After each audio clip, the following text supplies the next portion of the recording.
Hey guys, Youngblood Fantasy 91 here. So today I want to discuss with you about personal matters and personal issues and why they shouldn't be discussed at length on YouTube of all places, okay? There's this guy named TooCoolJoe87.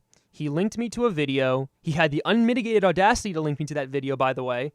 And it was a video about his dad passing away. And this is a very serious matter. If a family member dies, yes, you feel a whole constellation of emotions. You feel upset, angry, depressed. You feel like you're helpless. You don't know what you want to do.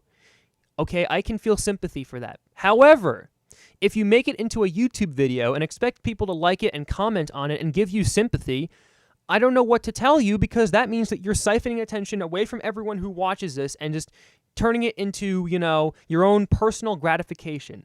I hate that so much. I hate that because that makes all of your problems public. It makes your drama public. It makes your personal life public. And I feel there is a major difference between the internet and real life. There are distinct differences.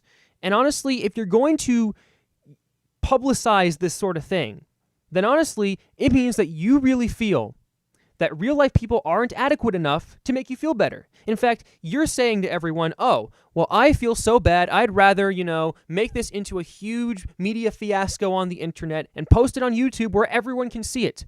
And everyone will know that my father passed away. It's like, what the hell, man? Why do you want to make such things public? And why is it that you sent videos to me and other people regarding this?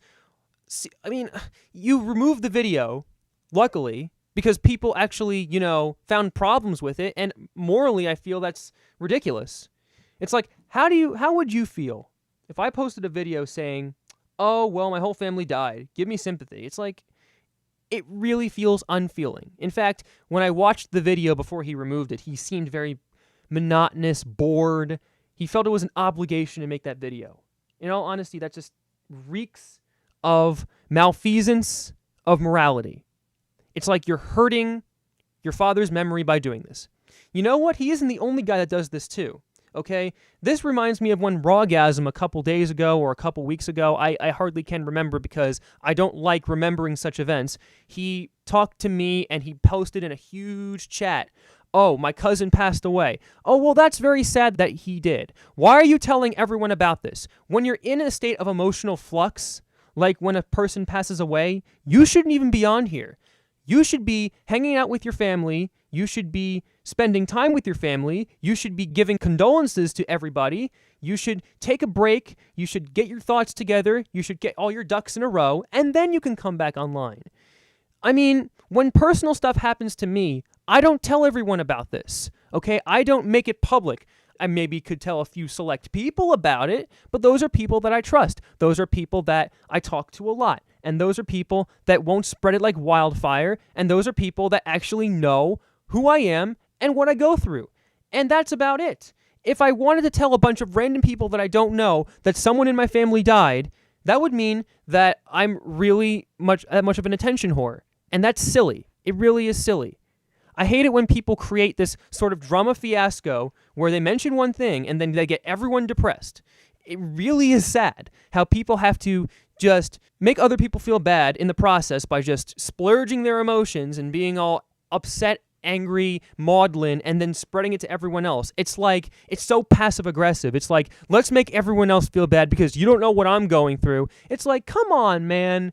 I'm sure other people went through the similar experiences as yours. It's not like everyone in the world hasn't felt what you felt before. Seriously, that's very self-centered. It really is self-centered, especially if you're talking about personal matters that should be kept on your own time in your own personal life.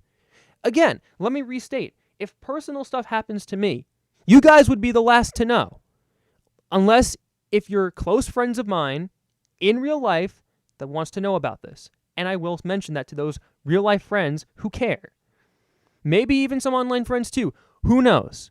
But those are people that trust me, understand me, and care. Not a bunch of random people on YouTube who would rather watch a Ray William Johnson video, okay?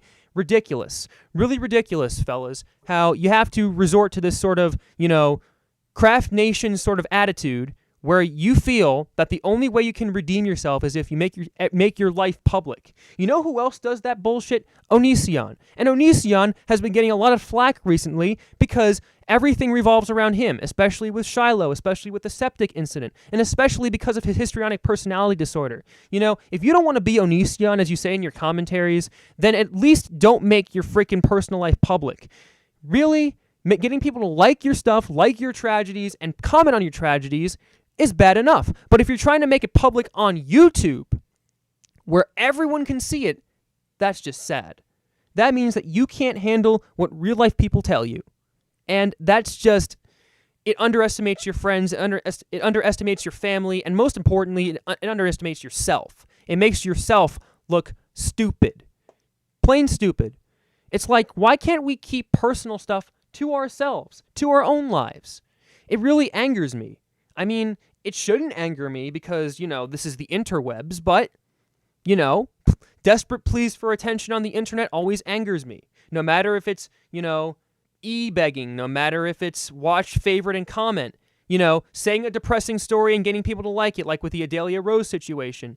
Those sort of things are self-centered attempts to make people look good and gain attention for the wrong reasons. And this is yet another outcropping of this broken idealism, this junk philosophy. Ridiculous. You know, that's all I really have to say. I kind of restated myself 40 billion times, but how else can I say this without sounding stupid? Don't talk about deaths in the family. Don't talk about deaths in your own life. Keep your personal life private. The internet does not need more people who are willing to act like depressive, angry people who want attention. That's all I have to say. By the way, if you feel like, you know, attacking en masse to people, refer to my Think for Yourself video. I don't want these people to get completely, you know, thrown under the bus. But in all honesty, you know, yes, these actions were morally reprehensible. But again, I want you guys to think. Just listen to this whole video, and that's all I ask. So this is Youngblood Fantasy 91, and ladies and gentlemen, I'll see you all in the brighter later.